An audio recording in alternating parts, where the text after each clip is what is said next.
हाय, माय एफएमची मी आहे आरजे शुभी. आपण सगळे जनरली कंप्लेन करत असतो की आपल्या आसपास सगळं कसं नकली आहे, खोटं आहे. याचाच अर्थ आपल्या सगळ्यांना काहीतरी ओरिजिनल हवं असतं, ऑर्गॅनिक हवं असतं. आणि मला असं वाटतं ही गरज ही फक्त आपल्या माणसाची नाही आहे, तर त्या काळ्या मातीची सुद्धा आहे, ज्यामुळे आपलं अस्तित्व आहे.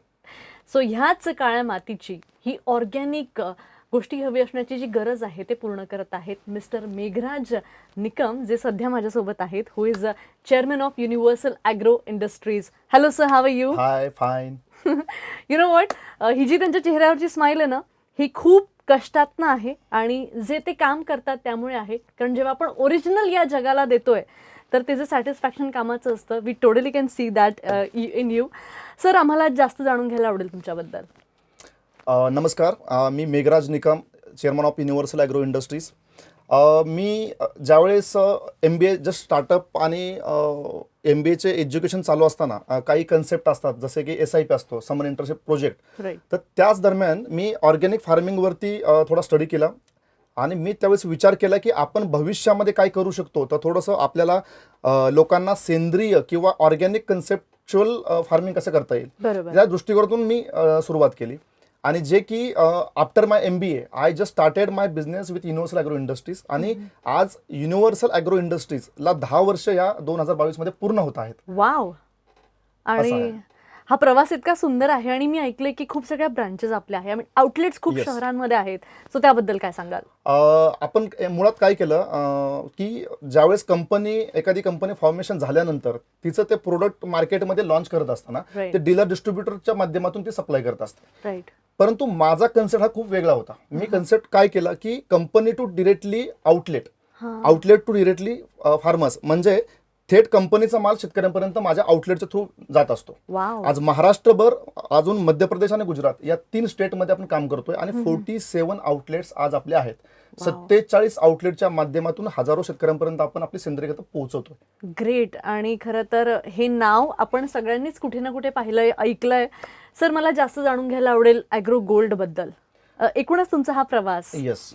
आता मी ज्यावेळेस सेंद्रिय शेती हा कन्सेप्ट चालू केला तर माझा मेन कन्सेप्ट होता सेंद्रिय शेती, विषमुक्त भारत.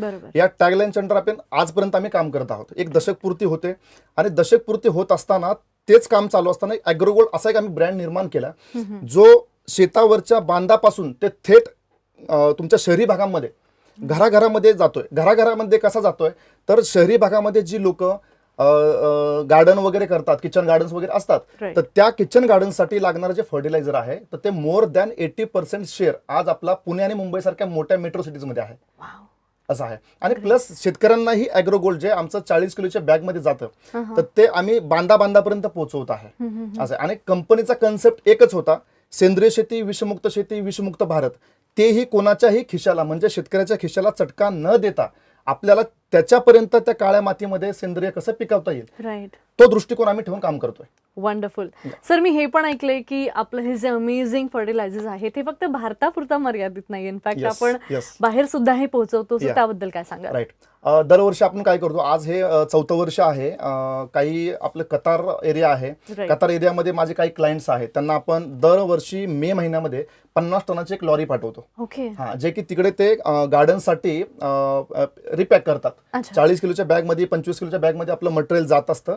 त्या ठिकाणी गेल्यानंतर ते त्यांच्या ब्रँडवरती रिपॅक करून त्यांच्या त्या कतार एरियामध्ये, त्या देशामध्ये ते वापरतात. राईट. असं आहे. आणि मला आनंद आहे की एक छोट्या गावातून मी एका खेड्यातून येऊन पुण्यासारख्या ठिकाणी एवढी मोठी एस्टॅब्लिशमेंट केली आणि आज दशकपूर्तीमध्ये माझा देश प्लस देशाच्या बाहेर सुद्धा आपला आज खत जात आहे. आणि ॲग्रो गोल्ड हा ब्रँड एक जबरदस्त ब्रँड झाला आहे आणि तो मार्केटमध्ये दिवसेंदिवस प्रत्येक घराघरात, प्रत्येक बांधापर्यंत पोहोचत आहे.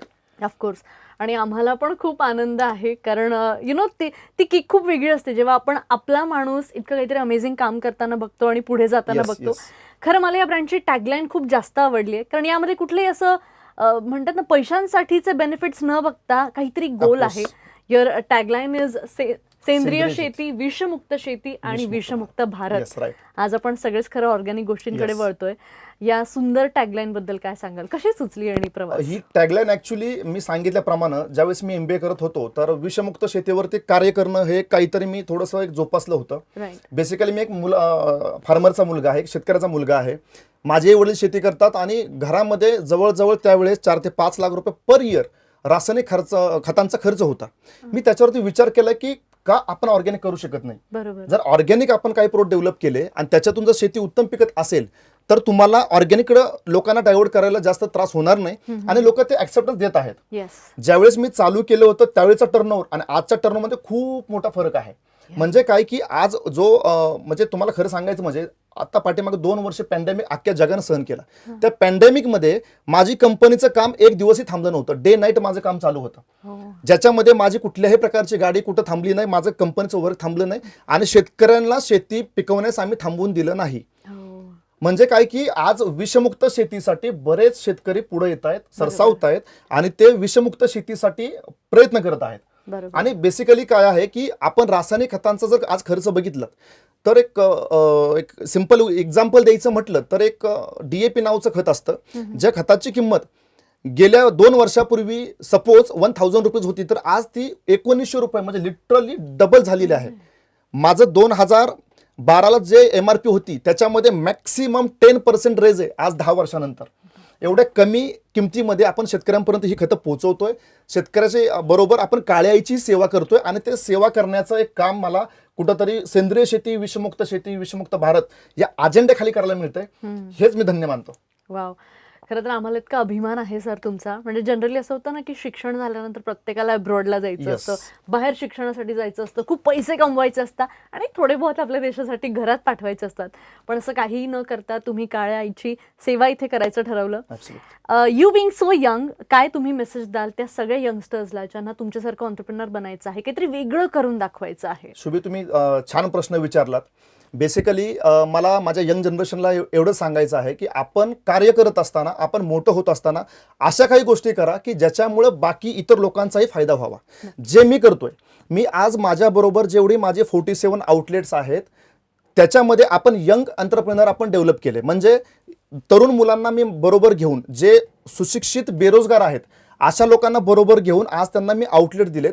आउटलेट देऊन ते आज त्यांच्या भागामध्ये, त्यांच्या विभागामध्ये शेतकऱ्यांना पूर्णपणे सेंद्रिय शेतीसाठी मार्गदर्शन करत आहेत आणि ते मार्गदर्शन करत असताना ते स्वतःही आज पैसे कमवत आहेत आणि चांगल्या पद्धतीने आउटलेट चालू आहेत. वाव. सर, समजा माझ्यासारख्या यंगस्टरला जर तुमच्या आउटलेटमध्ये इन्व्हेस्टमेंट करायची असेल, जर आम्हालाही तुमच्यासारखं ऑन्टरप्रिनर बनायचं असेल तर आम्ही कसं रीच आउट करू शकतो तुमच्यापर्यंत? त्यासाठी कंपनीची वेबसाईट आहे www.uniagro.com आणि कंपनीचा नंबर मी सांगून ठेवतो 8446669966 8446669966. शुभी, आपण जे एंटरप्रेनर डेव्हलप करतो किंवा आउटलेट आपण जे प्रोव्हाइड करतो त्यासाठी खूप मोठी अशी काही इन्व्हेस्टमेंट नाहीये. हार्डली 1 ते 2 लाखामध्ये एक आउटलेट डेव्हलप होतं आणि चांगल्या पद्धतीनं ती व्यक्ती महिन्याला 25 ते 30 हजार रुपये घर बसल्या शेतामध्ये सगळं बघून शेतकऱ्यांची सेवा करून, काळ्या आईची सेवा करून कमवू शकतो. त्या डिपेंड्स आहे की तुम्ही इन्व्हेस्टमेंट किती करता, कशा पद्धतीने आउटलेट डेव्हलप करता. पण मिनिमम इन्व्हेस्टमेंट 1-2 लाख रुपयाच्या इन्व्हेस्टमेंटमध्ये आज चांगल्या पद्धतीनं आज बघितलं की कितीतरी मुलं हायर एज्युकेशन घेऊन त्यांना जॉब नाही येत. आज शेतीसारखा म्हणजे आपण थोडक्यात म्हणतो काय की भारत देश हा शेतीप्रधान देश आहे. या शेतीसाठी काहीतरी सेंद्रिय करण्यासाठी अपॉर्च्युनिटी खूप आहे आणि देशभर आज आपल्या ब्रँचेस जात आहेत, देशभर आपलं मटेरियल जात आहे. ऑनलाईन तुम्ही अमेझॉन असेल, फ्लिपकार्ट असेल, स्नॅपडील असेल त्याच्या माध्यमातून सुद्धा आपली खतं ऑनलाईन जात आहेत. असं आहे. त्यामुळं थोडी अपॉर्च्युनिटी खूप आहे. तरुण मुलांसाठी किंवा सुशिक्षित बेरोजगारांसाठी मी एवढं सांगेन की त्यांनी 100% पुढे यावं. कंपनी खूप मोठं सहकार्य करते. आपण काम करत असताना फक्त पैसे कमवणे हा उद्देश नसून काळ्याची सेवा आणि शेतकऱ्यांची सेवा करणं हे आपलं प्रथम उद्दिष्ट आहे आणि ते करत असताना आपल्याला 4 रुपये मिळाले जातात आणि तेच आपलं प्रामाणिक धन आहे. अगदी. म्हणजे तुम्ही हे सांगितल्यानंतर मला असं वाटतं की जनरली असं असतं ना की काहीतरी सुरू करायचं झालं की कॅपिटल खूप लागतं. अतिशय कमी कॅपिटलमध्ये मी तर म्हणेन आपल्याला खूप चांगली अपॉर्च्युनिटी इथे दिली जाते. Sir, thank you so much. तुम्ही स्टुडिओत आला आणि इतक्या अमेझिंग गप्पा आमच्याशी मारल्या, तुमच्या अमेझिंग ॲग्रो गोल्डबद्दल आम्हाला सांगितलं. Thank you so much. Thank you Shubhi.